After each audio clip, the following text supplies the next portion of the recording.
Vamos a la palabra, retomamos nuestro estudio en el primer libro de Juan, primera epístola de Juan, capítulo 2, versículo 1 al 6. Dice así: hijitos míos, estas cosas os escribo para que no pequéis, y si alguno hubiere pecado, abogado tenemos para con el Padre, a Jesucristo el justo.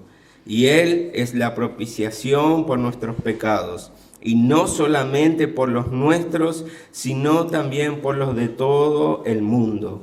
Y en esto sabemos que nosotros le conocemos si guardamos sus mandamientos.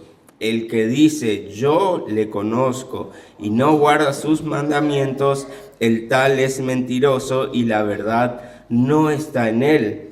Pero el que guarda su palabra, en este verdaderamente el amor de Dios se ha perfeccionado. Por esto sabemos que estamos en él. El que dice que permanece en él debe andar como él anduvo. Vamos a orar. Señor, una vez más te pedimos que bendigas tu iglesia, tu obra, que puedas edificarla y alimentarla en esta mañana con tu palabra, con tu verdad, y que tu Espíritu Santo obre en libertad en medio nuestro, porque sabemos que tú estás aquí con nosotros. Toma el control, Señor. Haz según tu voluntad. Y bendice, Señor, con tu palabra. Te lo pedimos en el nombre de Jesús. Amén y amén. ¿Qué haría Jesús? Era el lema de un campamento que estábamos planificando hace mucho tiempo en un ministerio donde servía yo en otra iglesia. Y yo era un hermano un poco aún nuevo en la fe. Ya tenía mis años de conocer al Señor, pero aún me consideraba un poco nuevo. Un día de planificación de este campamento se dio una discusión acalorada con la pastora del ministerio. Yo simplemente hacía simples preguntas para conocer la situación de algunas cosas que se estaban administrando, llevando a cabo, a lo que esta líder explota y empieza a decir muchas cosas en enojo, en ira contra mí, frente a muchas personas de las cuales estábamos todos allí y frente a muchas más personas porque estábamos rodeados por toda la iglesia en la cual estábamos. Y eso a mí me perturbó. Realmente empecé a guardar rencor en mi corazón por esa persona. Y yo decía, ¿no es cristiana? ¿Cómo puede hablarme y decirme esas cosas frente a otros hermanos y frente a toda la iglesia? Realmente fue una humillación para mí. Y claro, al salir de la reunión estaba enojado por el trato que me había dado, y allí los ataques del enemigo empezaron a venir a mí. Deja el ministerio. No sirvas al Señor allí. Confróntala y dile todo de la misma manera que ella lo ha hecho con vos. Y así muchas cosas más venían a mi mente, a mi corazón, en ese momento de enojo. Pero respirando, tomando aire, empieza a bajar el enojo. Y de golpe vino a mi mente esto. ¿Qué haría Jesús? En el momento que yo buscaba responder en maldad, en pecado,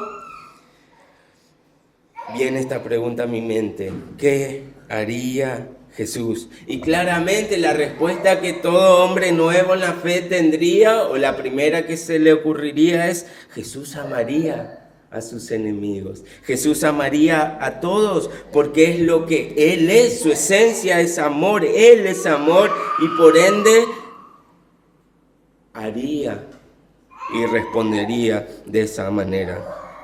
Entonces, entendiendo la voluntad del Señor, en ese tiempo no había WhatsApp, no había teléfonos inteligentes, solamente las empresas de telefonía te dejaban agregar 2 o 3 números para llamada gratis y 2 o 3 números para mensajes gratis ilimitado. Había que ser muy cauteloso en quién elegíamos para poner, porque no se podía cambiar durante un tiempo y debía ser alguien importante para que yo pueda llamarla gratis cada vez que lo necesite. ¿Qué hago yo? Pongo el número de esta pastora, de esta mujer, en mi celular y la llamo. Ahora, aprovechando los números gratis que yo tenía, uno de ellos fue mi elección, y al salir de allí la llamo y le digo: te agregué como número gratuito a mi lista para llamarte todas las veces que sea necesario. Yo quiero ser quien te ayude a llevar las cargas de este ministerio. Y allí el Señor me guió a ser conforme a su voluntad y a ser obediente a cómo Él hubiera hecho las cosas pese a la situación que se estaba dando. Y todo esto, bueno, terminó en que el Señor bendijo mi vida, y ese campamento fue el primer campamento donde pude predicar por primera vez en mi vida. Y por eso a este mensaje puse como título: ¿odias al pecado? Obedece a Dios. Y después que entendimos que Juan nos daba un mensaje donde Dios era luz, era justicia, que el pecador sería juzgado bajo esa justa justicia del Señor, bajo la condición que se encuentre. Si era culpable, iba a ser declarado culpable; si era inocente, por la sangre de Cristo, iba a hallarse inocente. Ahora Él nos deja ver no solo que todos somos pecadores y que claramente por ende todos pecamos, sino que Cristo sigue siendo la solución a nuestro problema. Él nos decía que para todos aquellos pecadores que quieran vivir una vida conforme al Señor, debíamos ir en arrepentimiento y fe a Cristo. Este apóstol que había visto, oído, palpado, escuchado, caminado, comido con este hombre, ahora nos está transmitiendo el mensaje que él les dejaba. Todos somos pecadores. Yo soy pecador, decía el apóstol. Solamente debemos correr en arrepentimiento a nuestro Señor, confesarle nuestro pecado, y Él es fiel y justo para perdonarnos y limpiarnos de nuestra maldad. Pero allí estaba el mensaje: si creemos que no somos pecadores, si creemos que no pecamos o que achicamos nuestro pecado, no es tan grave, a Él le hacemos mentiroso. Y por ende estamos pecando. Por eso el mensaje de Juan es claro. Él no quiere ocultar la realidad de todos nosotros, el pecado. Somos pecadores. Pero ahora Él va un paso más allá y nos dice que no pequemos. Ahora Él nos dice: busquen, y esto les escribo para que no pequéis. Porque esto va a representar la comunión que ustedes puedan tener con Dios y el gozo que ustedes puedan encontrar en esa comunión. No está negando la realidad del pecado, que vamos a pecar, pero no está avalando el pecado, no está argumentándolo, no está apoyándolo, sino que Él, pese a eso, nos está diciendo que el Señor quiere y busca que no pequemos. Entonces aquí se podría malinterpretar o pensar que hay un doble mensaje. Claro, Juan me dice que soy pecador y que un pecador va a pecar. Todos somos pecadores, todos vamos a hacer esto, pero ahora me dice: no peques. No entiendo. Soy pecador, me debo reconocer pecador para ser perdonado y salvado, pero ahora me pide que no peque. Pareciera un doble mensaje, pero no es lo que está queriendo dar a comunicar Juan. Así que vayamos por parte y primero entonces vamos a entender qué es el pecado para entender lo que Juan quiere mostrarnos. Según el Catecismo de Spurgeon, lo que la mayoría aquí estudiamos para la membresía, nos dice ¿qué es el pecado? Pecado es cualquier falla en conformarse a la ley de Dios o transgresión contra ella. Primera de Juan 3:4. Todo aquel que comete pecado infringe también la ley, pues el pecado es infracción de la ley. Todo entonces de lo que hagamos fuera de la voluntad del Señor, fuera de la palabra del Señor, o infringamos la ley del Señor, debemos llamarlo como Juan nos dice que es pecado. Todo aquello que hagamos apartados de la voluntad del Señor y sus mandamientos es pecado. Entonces, la pregunta sería, si Juan me manda a no pecar, ¿cómo puedo evitar pecar? ¿O cómo puedo no pecar si soy pecador? Y allí nos da la respuesta, obedeciendo a Dios. ¿Cómo? Conociendo su voluntad y que ésta me conduzca a toda buena obra. Y solo hago un paréntesis aquí. No estoy dando un mensaje legalista, este mensaje se debe entender con los mensajes anteriores que ya hemos estudiado de Primera de Juan, por eso es una serie, así que no lo tome separado de todo aquello que ya hemos dicho, entendiendo que Cristo es la piedra angular, que tenemos que poner nuestra fe en Él. Debemos creer en Cristo, arrepentirnos y confesar nuestros pecados. Ahora nos manda a que obedezcamos. ¿Y cómo conocemos entonces cuál es la voluntad de Dios? Y la respuesta unánimemente que podemos dar todo es leyendo nuestra palabra. Es la única manera, es la única forma que podemos acceder a la revelación de Dios para nosotros hoy, en su palabra escrita. Y por eso este es nuestro deber, esta es nuestra tarea como cristianos. Por eso ponemos el énfasis en la iglesia de poder leer todos juntos en el grupo la Biblia cada año de tapa a tapa. ¿Y qué es lo que queremos seguir haciendo? Queremos volver a implementar eso este año y darle algunas otras herramientas para que usted pueda leer su palabra y pueda entenderla. Pero allí vamos a encontrar cuál es la voluntad del Señor. Y una vez que podamos leer, estudiar y conocer la voluntad del Señor, esta es la que nos va a llevar a alejarnos del pecado y a no pecar. Cuando entiendo ¿qué debo hacer o qué no debo hacer? Es allí donde respondo en amor a mi Señor y me alejo del pecado. Pero debemos tener cuidado.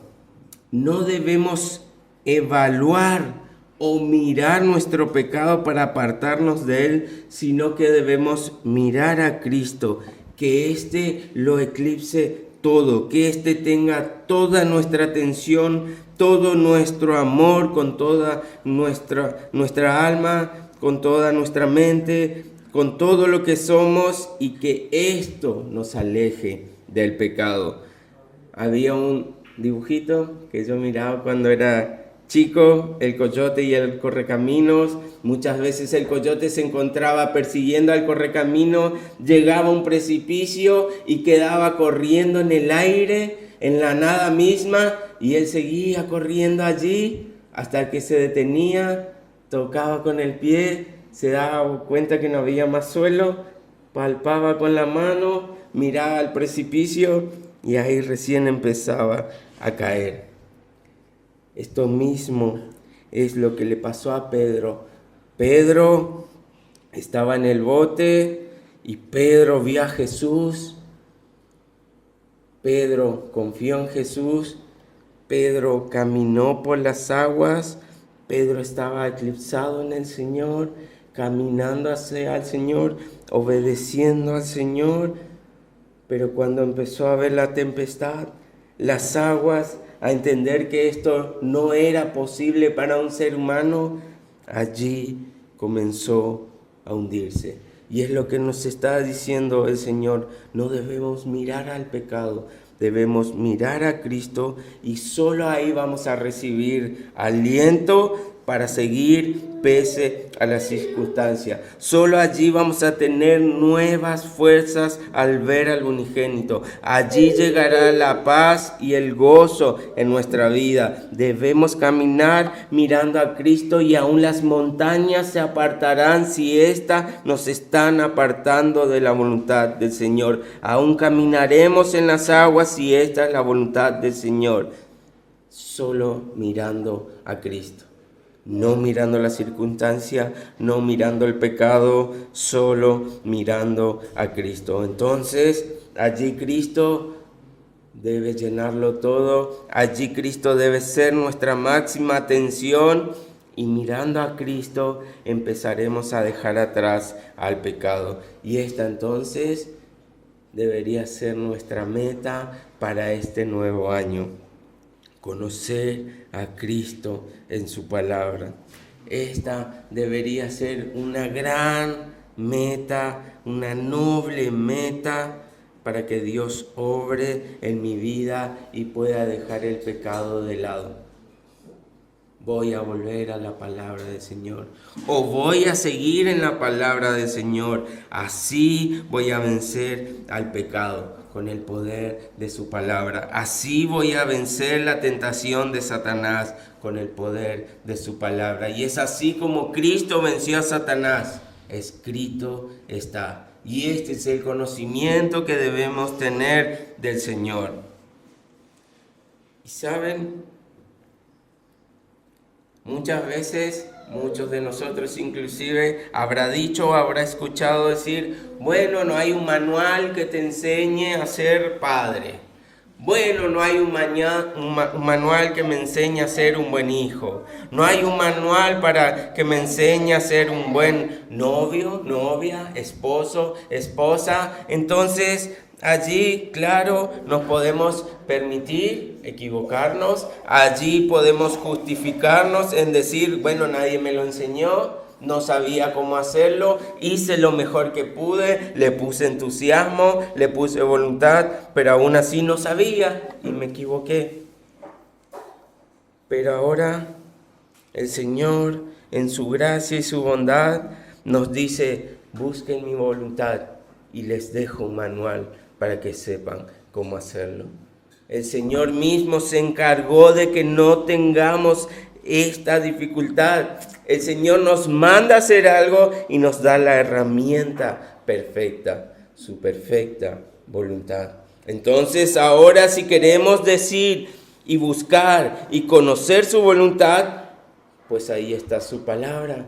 Vayamos a ella. Cuando se presente el Señor, cuando nos presentemos ante el Señor y Él nos pregunte: ¿por qué no obedeciste?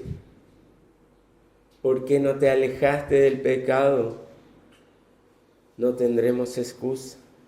No podremos decir: bueno, no sabía la respuesta. Allí estaba mi palabra. Debías buscar en Él a Cristo. Debías hallar en ella la respuesta. ¿Acaso había algo más importante que hacer que conocer la voluntad del Señor? ¿Acaso las redes sociales son más importantes? ¿Acaso el dinero es más importante?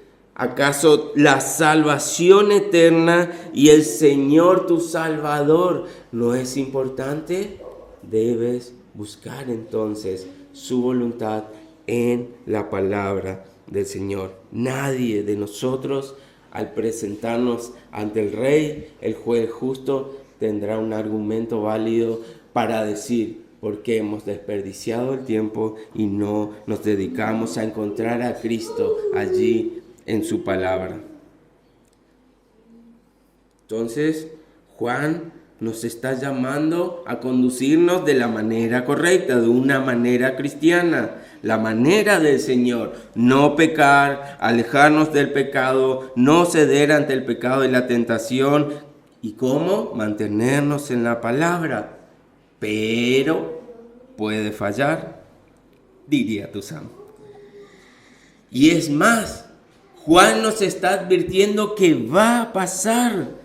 Él mismo está diciendo, somos pecadores. Él mismo está aceptando nuestra condición y Él mismo nos está diciendo, debemos pelear contra el pecado, debemos combatir contra el pecado, debemos ir a la palabra para mantenernos en Cristo, pero vamos a pecar. Pero allí empieza el mensaje del amor. Pasamos por la justicia y ahora nos dice, abogado tenemos en el cielo. Pon todo tu empeño en no pecar, pon todas tus fuerzas en vencer tu pecado, no abandones, debes luchar, debes esforzarte, debes ser valiente, debes perseverar hasta el fin, debes seguir adelante conociendo la voluntad del Señor. Pero si fallas, porque vamos a fallar, no te preocupes, abogado tenemos en el cielo. Cuando lo has dado todo, cuando lo has intentado todo, cuando tu corazón se ha derramado ante el Señor porque eres un pecador, tranquilo, abogado tenemos en el cielo. Él vino y dio su vida, su sangre, para que a través de su justicia, a través de Jesús el justo, tengamos el perdón de esos pecados que no hemos podido vencer. Pero aún así, el mensaje sigue siendo el mismo. Pelea contra tu pecado. Debes dar tu vida si es necesario para vencer al pecado. Pero cuando no lo hagas, no los venzas, tranquilo.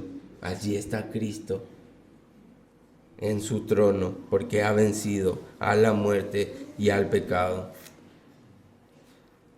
Por eso, ahora entonces, Satanás ya no sube a acusarnos ante el Señor, ya no tiene cómo ni por qué, pero sí viene a atacarnos y acusarnos a nosotros mismos. Allí está Él hablando a nuestros oídos para atormentarnos cuando fallamos, para querer confundirnos. Pero Juan nos deja la frase maravillosa. Abogado tenemos en el cielo a Jesucristo el justo, el único que ha sido justo, y ha derramado su sangre, ha pagado el precio de mi salvación y me ha perdonado y me ha limpiado. Así que Satanás allí es combatido, ¿cómo? Conociendo la voluntad del Señor. Abogado tenemos en el cielo. Ahora entonces puedo volver a comenzar. Ahora entonces, entendiendo el mensaje de Juan, puedo volver a intentarlo. No se trata entonces de no caer en pecado, porque va a pasar claramente. Eso es imposible para nosotros, pero debo levantarme en Cristo. Debo caminar en Cristo. Debo ser sostenido como viendo al invisible en Cristo. Cristo es la propiciación por nuestros pecados y Él tiene el poder para salvar a cualquiera en el mundo. Por eso debemos mirar a Cristo. Aquí Juan nos dice para salvar a todo el mundo. No que el Señor está pasando por alto los pecados de todos y le va a dar salvación a todos porque sí, sino que su salvación, su sacrificio tiene el poder para perdonar a cualquiera que se arrepienta, confiese sus pecados, crea en Cristo y le siga. No a otro. Esas son las condiciones que Él mismo va a poner en nosotros. Pero ahora, entendiendo que un abogado tenemos en el cielo para paz y tranquilidad ante los tormentos de la vida, de Satanás, del mundo, también debemos entender que abogado tenemos en el cielo y que eso significó su sacrificio, su sangre, y que mi pecado no pasa por insignificante. Mi pecado fue el que derramó la sangre del justo. Mi pecado fue solamente cubierto por la muerte del Hijo de Dios. Entonces, cuidado, el pecado no se debe tomar a la ligera. Debemos combatir el pecado, debemos morir a la carne, pero haciendo todo esto y no lo logremos, ahí tenemos abogado en el cielo. No nos da un libre pase para el pecado. No nos está diciendo que ahora podemos vivir como bien queramos. No importa si peco o no, total, tengo un abogado en el cielo. La salvación no se pierde, pues voy a vivir como bien me parezca. No, ese abogado pagó un precio muy alto por perdón de los pecados. Y debo tener esto en cuenta. Debo luchar entonces entendiendo esto. Debo tratar y tratar y tratar, entendiendo que hay un abogado que va a salvar y va a cubrir mis pecados, pero ese fue el precio, su vida, su sangre derramada en la cruz. Así que esto nos da el mensaje de paz y tranquilidad, pero de la seriedad que tiene el pecado en mi vida. Por eso es que Juan nos dice: les escribo todo esto para que no pequéis. Ese debe ser nuestro deseo, ese debe ser nuestro objetivo, nuestro anhelo. Por más que sepamos que no lo vamos a lograr, debemos ir y caminar como si pudiéramos hacerlo. Y cuando fallemos, abogado tenemos en el cielo.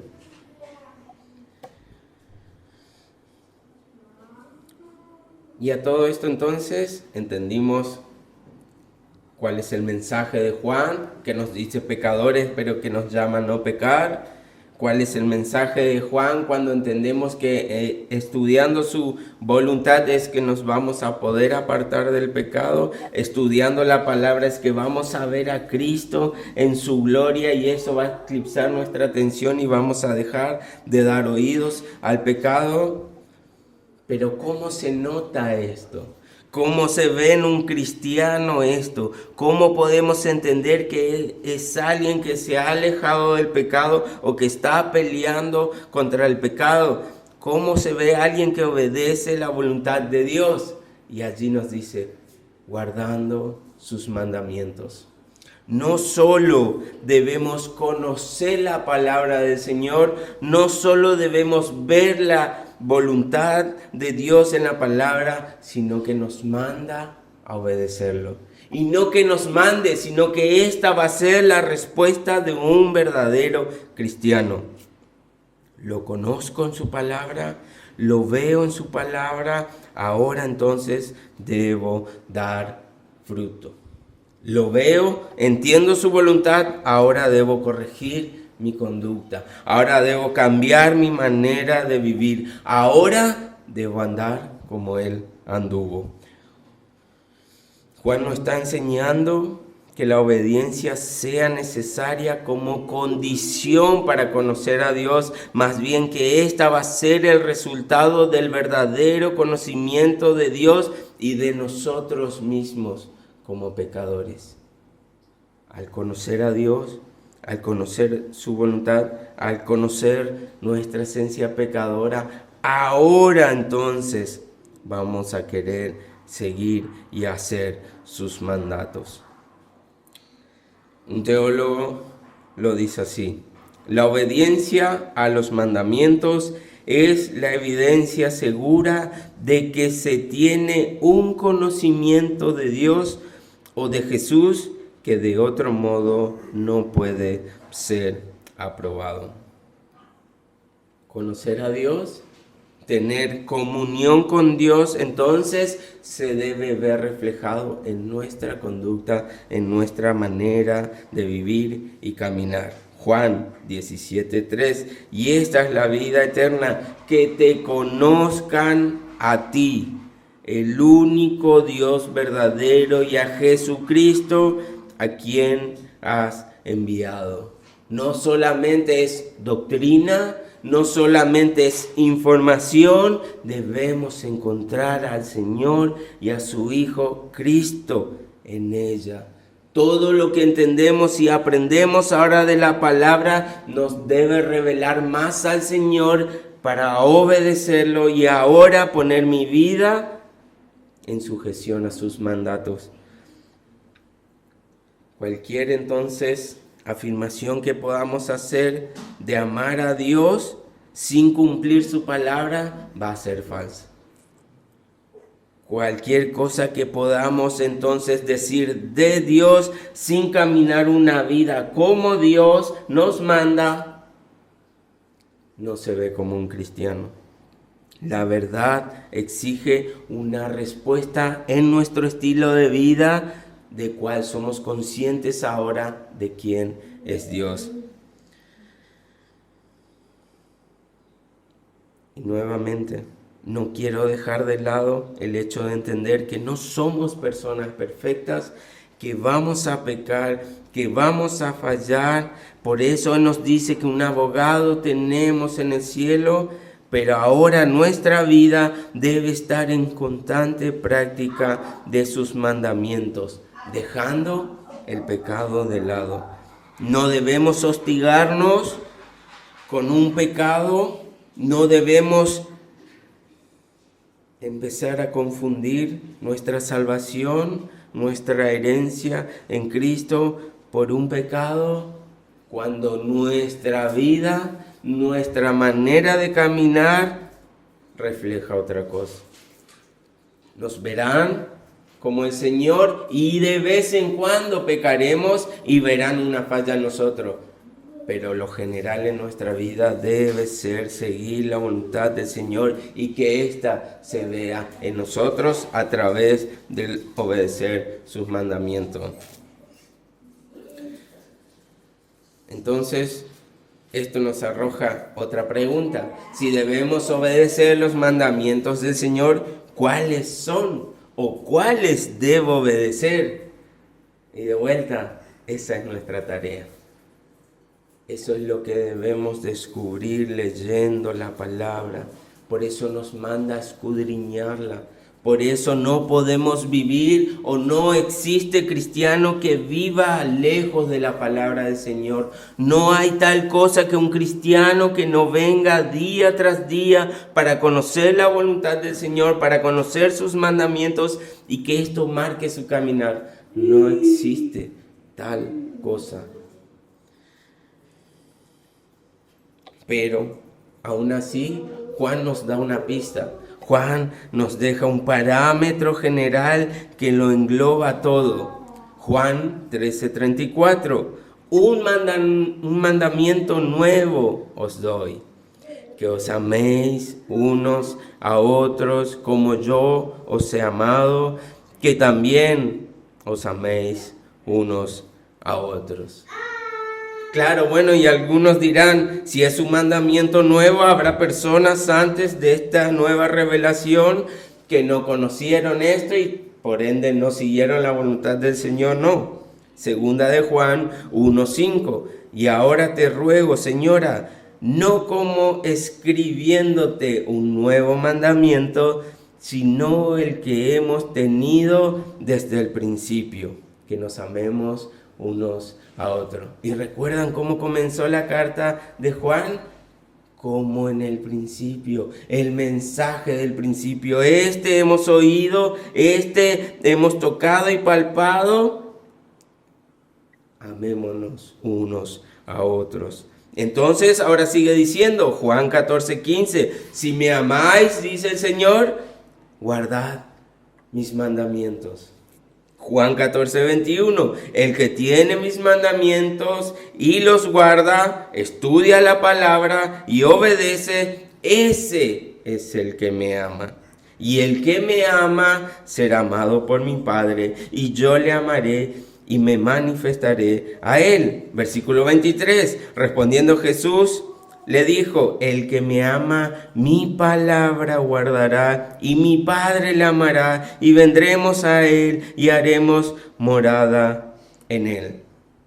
Entonces, amar a Dios concluye en obedecerlo. Amar a Dios entonces va a dar como resultado conocer sus mandamientos y guardarlos. Y esto va a dejar en evidencia que el Señor me amó y que ahora yo respondo a su amor amándolo a Él. ¿Cómo? Obedeciendo sus mandamientos. Y tal vez algunos podrán decir, bueno, yo no sé amar. Mis padres nunca me trataron con amor. Bueno, aquellas personas que me criaron nunca fueron ejemplos de amor para mí. Algunos podrán decir, no, todo lo contrario. Allí aprendí lo que no era el amor. Entonces, ¿cómo puedo amar si no sé amar? Y esta no es una excusa. El Señor no nos pedirá más de lo que Él nos llegue a dar. Primera de Juan 4:7. Amados, amémonos unos a otros, lo entendimos. Porque el amor es de Dios. Todo aquel que ama es nacido de Dios y conoce a Dios. Entonces, no tenemos excusas. El amor es de Dios, entonces nosotros podemos amar porque Él nos amó primero y allí nos entregó su amor para que ahora nosotros podamos amar como Él ama. Entonces, esto que nos pide el amor, esto que nos da Dios, así como nos ofrece su paz, sus fuerzas, su sabiduría, ahora también nos ofrece su amor y nos dice, amen, porque yo los amé primero. Ámense unos a otros, porque allí se verá que yo los amé. Si ustedes responden a mi amor, debe ser con amor. Y ese amor va a ser entre ustedes. Y allí se verá quién realmente fue escogido por mí, porque obedece mis mandamientos de amarnos unos a otros.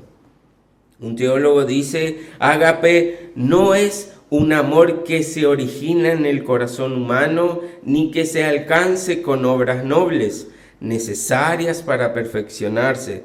Es un amor espontáneo, inmerecido y creativo que fluye de Dios hacia los cristianos y de los cristianos a los demás cristianos. Lo único que el Señor nos está mandando a hacer es a que seamos amplificadores suyos. Así como mi voz está siendo amplificada por estos parlantes, los parlantes no están haciendo nada más de lo que yo estoy diciendo aquí. Entonces nosotros vamos a escuchar lo que Dios dice y lo vamos a decir. Nosotros vamos a ver el amor de Dios y vamos a mostrar ese amor. Nosotros vamos a ver su ejemplo y vamos a actuar con él. Por eso Juan empezó diciendo lo que hemos visto, oído, palpado al verbo encarnado, el verbo que da vida. Eso es lo que hacemos y decimos. Ahora el Señor nos manda a todos a hacer exactamente lo mismo. Debemos amplificar al Señor, debemos replicar al Señor, debemos andar como Él anduvo. Y ahora sí, entonces, podemos concluir este mensaje con un mensaje de amor. Luego de haber entendido el mensaje de juicio, todos somos pecadores, todos debemos entendernos y conocernos como pecadores para pedir y buscar un Salvador, que es Cristo nuestro Señor. Ahora es Él el que nos dice, mi amor, el que los amó para entregar a mi Hijo en la cruz, es ahora el mismo amor que tienen ustedes para hacer lo mismo que hizo Cristo. Ámense unos a otros como Él los ha amado. Entonces, para ir concluyendo y a manera de resumen, si alguien tal vez pueda decir, yo no puedo amar, yo no sé amar, entonces Juan nos comienza diciendo: reconoce que eres un pecador, reconoce que eres un hombre malvado, que estás lejos del Señor y que necesitas un Salvador que tiene el poder y la autoridad para vencer a la muerte y al pecado, y el único que ha hecho esto es Cristo. Él venció.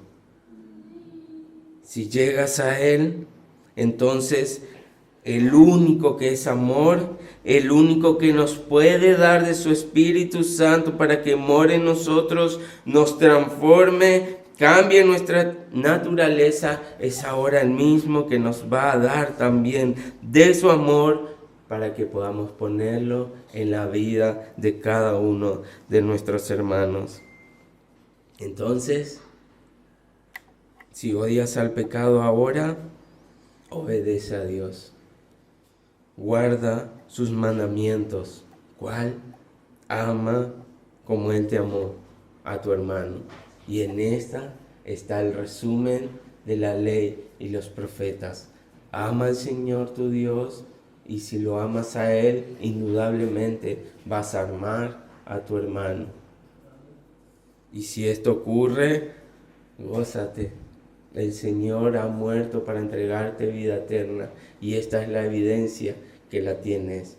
Y si no, pues aquí está el mensaje, aquí está el Salvador que debes buscar y encontrar, el único que nos puede dar salvación y el único que puede perdonar nuestros pecados cuando no caminamos como cristianos, y es el único que ahora nos va a dar gozo y paz, porque ante el tormento, ante nuestro propio juicio, nuestro autojuicio de creernos tan santos que cuando pecamos nos venimos abajo, creemos que no somos salvos, creemos que no somos cristianos, creemos que no amamos a Dios, allí está, abogado tenemos en el cielo. Tus pecados y nada más. Y nada en este mundo, nada de lo creado podrá alejarte del amor de Dios. Pero ahora, nuevamente, si Él te amó, tú también debes amar, como Él lo hizo, dispuesto a entregar su vida por aquellos que Él ama. Amén.